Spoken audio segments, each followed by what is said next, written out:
أمرنا بالصيام في شهر رمضان وأنزل فيه القرآن هدى للناس وبينات من الهدى والفرقان، والصلاة والسلام على سيدنا محمد حبيبنا الكرام وعلى آله وصحبه ذوي البيان.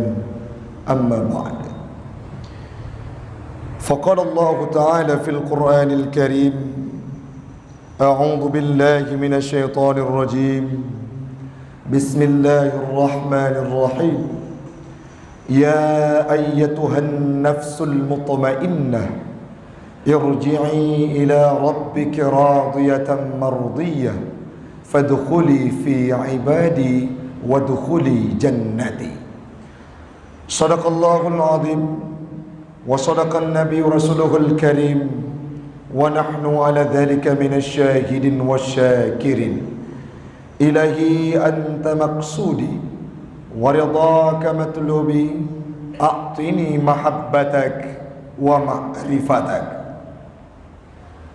Jamaah sidang solat Jumat sekeyakinan seakidah yang kami muliakan, marilah sama-sama kita memuja dan memuji Allah empunya alam semesta, Allah yang telah mengantarkan kehidupan kita pada hari yang sangat mulia, tepatnya Sayyidul Ayyam, dan berada dalam bulan yang paling mulia yaitu Sayyidus Syuhur, yakni hari Jumat dalam bulan suci Ramadan. Semoga Allah pula lah yang akan mampu mencatat semua kebaikan kita, yang akan memberikan peluang kepada kita untuk tercatat kebaikan tepatnya dalam hari ini dalam bulan suci Ramadan.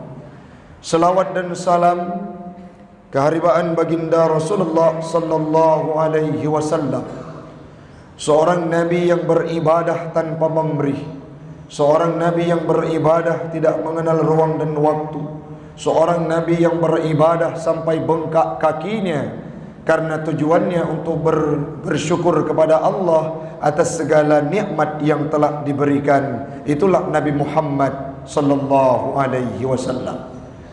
Selawat dan salam kepada al dan sahabat beliau sekalian, alim ulama mutaqaddimin mutaakhirin yang muktabar kedua-duanya, yang kita hormati guru kita bersama Imam Syekh Masjid, yang kita cintai jamaah sidang solat Jumat sekeyakinan seakidah yang kami muliakan, yang tidak mungkin kita sebutkan namanya satu persatu.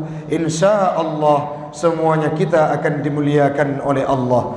Ya Rabb, kami berkumpul di bawah atap masjidmu ya Rabb, yaitu Masjid Al-Mukhlisin. Kumpulkan kami kelak seperti hari ini dalam surgamu di yaumil qiyamah, Jannatul Firdaus, Jannatul Ma'wa, bersama baginda Rasul Nabi Muhammad sallallahu alaihi wasallam. Amin. Amin ya rabbal alamin. Hamba Allah urang syi'lun adun ado yang luntuan pemulia. Salah satu tujuan daripada berpuasa itu adalah untuk mengendalikan hawa nafsu, sebagaimana yang dijelaskan oleh Nabi dalam hadisnya, man istata'a minkumul ba'ah falyatazawwaj.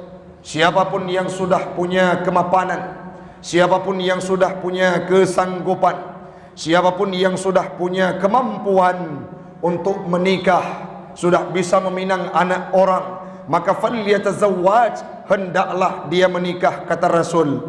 Wa man lam yastati' fa alaihi bisawmi fa alaihi bisyam. Siapapun yang belum mampu untuk menikah, baik karena keterbatasan anggaran, karena keterbatasan materi, karena keterbatasan EQ yang ia miliki, karena tidak sanggup, tidak mampu finansial kita untuk memberikan kehidupan kepada anak orang, sehingga Rasul berpesan tidak mampu kita menikah untuk menyalurkan nafsu kita, maka Rasul berpesan fa alaihi bisawmi, hendaklah kita berpuasa. Kenapa dianjurkan hal tersebut oleh Rasul? Fa innahu lahu wija'un, pada berpuasa itulah yang akan mampu melembutkan nafsu seseorang, yang akan mampu mengkawal segala nafsu amarah yang dimiliki oleh orang tersebut. Implisit dari hadis tersebut ialah sida orang yang ingin gena salurkan nafsunya dengan cara menikah, ingin meluapkan nafsunya dengan cara berumah tangga, tetapi tidak punya kemapanan, ada halangan, tidak bisa ada rintangan, tidak bisa dia menikah, maka salah satu cara jalan yang diberikan oleh Rasul, opsi yang ditawarkan oleh Rasul, fa'alaihi bisawmi, hendaklah berpuasa. Artinya apa? Dengan puasanya wakilah mampu mengendalikan hawa nafsu. Dengan puasanya walah mampu dikekang amarah. Dengan puasanya walah seseorang akan mampu mengendalikan dirinya, tidak cepat marah dan tidak terbeban dengan nafsu amarah. Maka orangnya puasanya pun kagejuk oleh Allah Ta'ala terhadap kehidupan gedanya. Kan sering tak dengar cerita kalimat-kalimat yang dinukilkan oleh para ulama, bagaimana penciptaan nafsu itu dijadikan. Kan hanya tujuan Allah gepujut nafsu, tetapi proses Allah menjadikan nafsu sangat banyak pesan yang disampaikan kepada kita hamba Allah. Watai gepujut nafsu oleh Allah Ta'ala, setelahnya dilemparkan ke dalam neraka, dibangkitkan, ditanyakan oleh Allah kepada nafsu, man anta wa man ana, sawagata dan salu. Nafsu dengan tenggengnya, nafsu dengan emosinya, nafsu dengan segala keegoannya menjawab ana wa anta long dro. Nafsu menjawab dengan kalimat yang tegas kepada siapa? Kepada Allah Subhanahu wa ta'ala. Setelahnya diambil nafsu, dilemparkan ke dalam neraka. Usai puluhan ribu tahun nafsu dibangkitkan oleh Allah. Ditanyakan kepada nafsu, usai puluhan ribu tahun ditanyakan kembali, man anta wa man ana, siapakah engkau dan siapa saya? Nafsu tetap menjawab dengan komitmennya, ana wa anta, long draw. Singkat cerita hamba Allah, necok nafsu neti dalam neraka dia, necok nafsu nebuh oleh Allah Ta'ala dalam neraka lapar. Usai puluhan ribu tahun dibangkitkan kembali, ditanyakan oleh Allah, watai nafsu kacip de, watai yang ditanya oleh Allah, man anta wa man ana, sawagata dan salu. Dengan penuh kelembutan, dengan kelemasan nafsu menjawab, ana abduka wa anta rabbuna, lonyo adalah hambadron ya Rabbana, engkau adalah Tuhanku. Dari proses dijadikan nafsu, Allah ingin menampakkan kepada kita bahwa nafsu itu akan terkalahkan dengan sebab lapar yang dihadirkan dalam proses ibadah Ramadan. Legedanyo giyo puasa untuk kekang hawa nafsu. Legedanyo giyo puasa untuk mengendalikan nafsu amarah, nafsu yang bagah-bagah bengek, nafsu yang menjadi masaliki syaitan, nafsu yang menjadi jalannya syaitan, nafsu yang menjadi teman setianya syaitan. Dalam Ramadan ada sebuah hadis yang disampaikan bahwa syaitan itu dibelenggu dan dipersempit jalannya. Dalam tafsir Ibnu Katsir dijelaskan bahwa diperintahkan kita untuk menahan lapar, menahan dahaga. Kenapa demikian? Untuk membersihkan badan.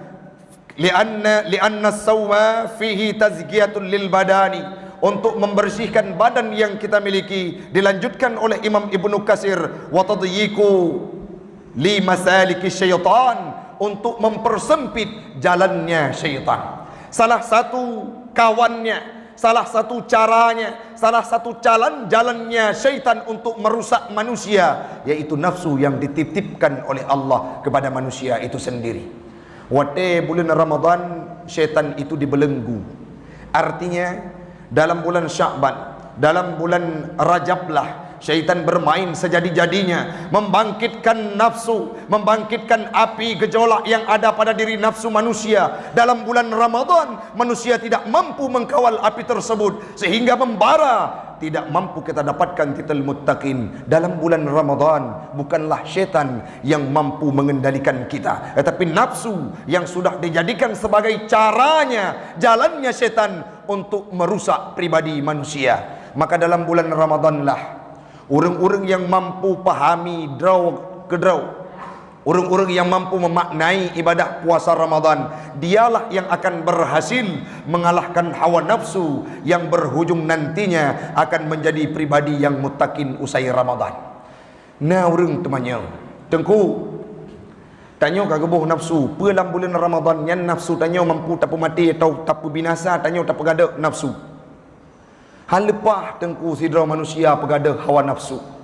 Menyatanya wagada hawa nafsu itu bukanlah manusia tapi malaikat.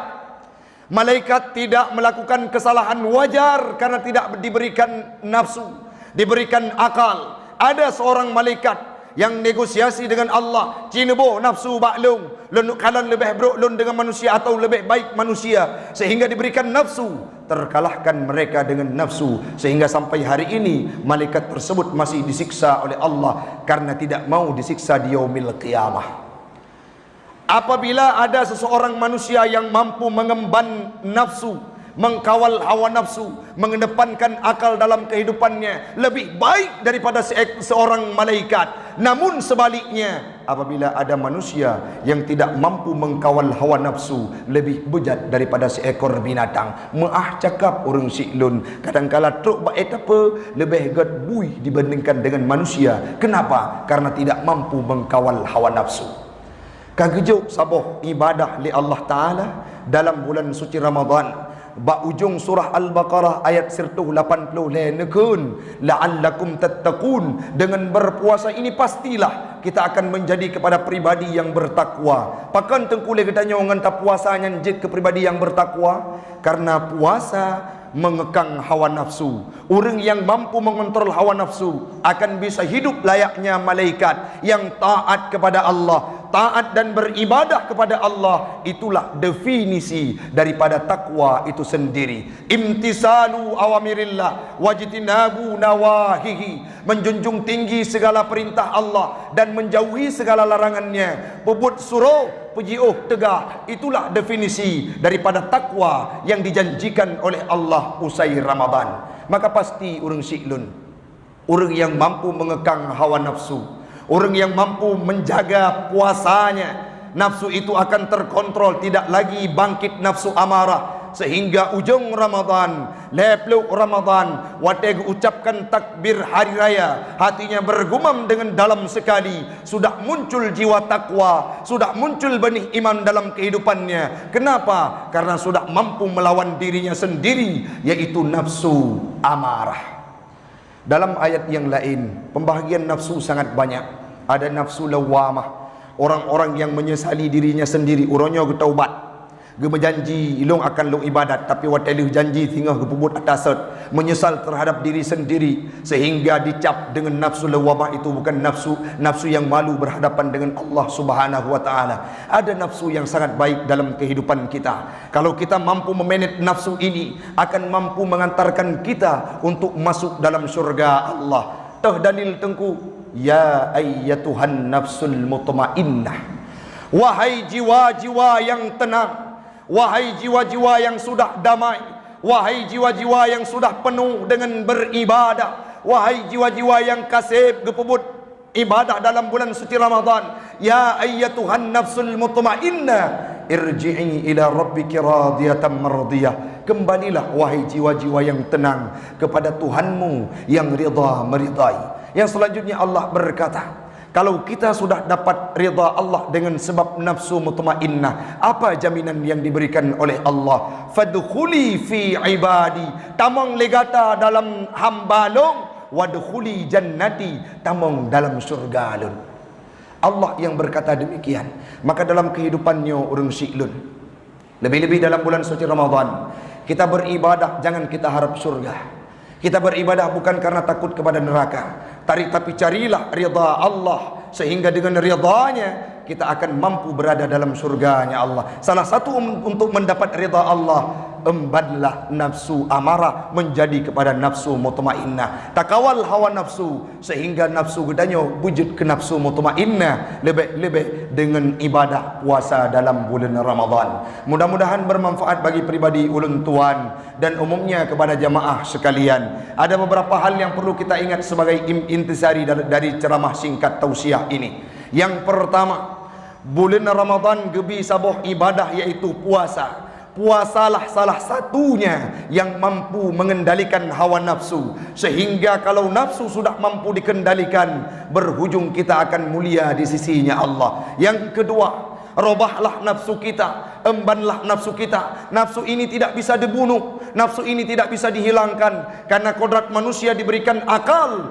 diberikan hawa nafsu yang mampu menjalankan fitrah manusia, mengedepankan akal, mengebelakangkan nafsu, sehingga lahirlah tipikal Nabi Muhammad, lahirlah Abu Bakar, lahirlah Umar bin Khattab dan sahabat-sahabat yang lainnya. Siapa mereka yang sudah mampu mengendalikan hawa nafsu sehingga lebih mulia daripada sosok malaikat itu sendiri. Yang terakhir, hamba Allah dengan nafsu ini pula lah akan mampu memicu kita menempatkan diri dalam surganya Allah, Jannatul Firdaus, Jannatul Ma'wa, yaitu nafsu mutmainnah. Mudah-mudahan semuanya kita akan menjadi pribadi yang mampu mengkawal hawa nafsu sehingga menjadi pribadi yang mengemban nafsu mutmainnah dan akan masuk dalam surganya Allah. Amin, amin ya rabbal alamin.